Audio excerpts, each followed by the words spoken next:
অসমীয়াত এষাৰ কথা আছে, কিনা হাঁহৰ ঠোঁটলৈকে মঙহ হেনো। কথাষাৰ এইবাবেই কৈছোঁ, আজি মই যিটো ৰেচিপি বনাবলৈ গৈছোঁ সেই ৰেচিপিটোৰ লগত কথাষাৰ খাপে খাপেই পৰিছে। আজি বনাবলৈ লৈছোঁ তৰমুজৰ বাকলিৰ মালাই কোফটা কাৰী।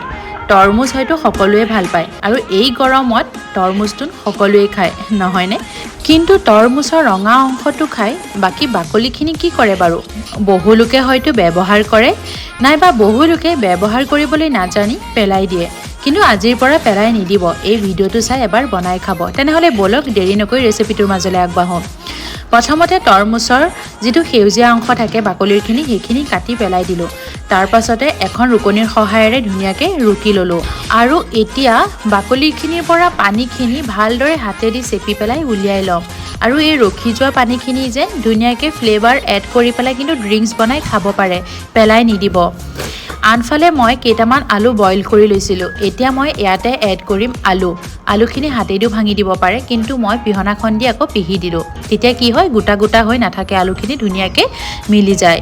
এতিয়া মই ইয়াতে এড কৰিলোঁ জোখ অনুসাৰে নিমখ, হালধি গুড়ি, জিৰা গুড়ি, অকণমান গৰম মছলা গুড়ি, ৰুকি লোৱা নহৰু আৰু চিলি ফ্লেক্স, আৰু লগতে দিছোঁ কাজু খিচমিচ সৰু সৰুকৈ কাটি মিলাই দিলোঁ।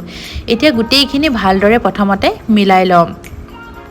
তাৰ পাছতে ইয়াতে এড কৰিলোঁ কাটি লোৱা ধনিয়া পাত, বাইণ্ডিঙৰ কাৰণে দিছোঁ বেচন আৰু চাউলৰ গুড়ি অবিহনে কিন্তু ব্ৰেড কামো ব্যৱহাৰ কৰিব পাৰে। এতিয়া গোটেইখিনি মই ভালদৰে মিলাই ল'লোঁ আৰু আনফালে এটা কেৰাহীত ৰিফাইন তেল গৰম হ'বৰ কাৰণে বহাই দিছিলোঁ। তেলখিনি গৰম হৈ আহাই কোফটাখিনি ভাজি ল'ম এতিয়া। আৰু কোফটাখিনি ভাজোঁতে তেলখিনি কিন্তু ভালদৰে গৰমাই ল'ব। যদি ঠাণ্ডা তেলত ভাজে তেনেহ'লে কোফটাটোৱে তেলটো খাই ল'ব আৰু ভাল নহ'ব। আৰু এয়া চাওক, গোটেইখিনি কোফটা মই ধুনীয়াকৈ ভাজি ল'লোঁ। এনেদৰেও কিন্তু চচ নাইবা যিকোনো চাটনিৰ লগত খাব পাৰে, স্নেক্স হিচাপে খাবলৈ এনেদৰেও ভাল লাগে। কিন্তু মই যিহেতুকে মালাই কোফটা কাৰী বনাম, এতিয়া কাৰীখনৰ কাৰণে মই এটা মিক্সি বাতিত লৈ ল'লোঁ পিঁয়াজ, কেইটুকুৰমান পনীৰ, আদা নহৰু পেষ্ট আৰু কাজু, এইখিনি দি এটা পেষ্ট বনাই ল'লোঁ। আনফালে কেৰাহীটোত মই তেল গৰম হ'বৰ কাৰণে বহাই দিলোঁ। তেলখিনি গৰম হৈ আহাই দিলোঁ গোটা লং, ইলাইচি, ডালচিনি আৰু তেজপাত। তাৰ পাছতেই দিলোঁ কৰি লোৱা পেষ্টটো অকণ সময় ভাজা হোৱাৰ পাছতে দিলোঁ জোখ অনুসাৰে নিমখ, জিৰা গুড়ি, ধনিয়া গুড়ি, জলকীয়া গুড়ি আৰু গৰম মছলা গুড়ি।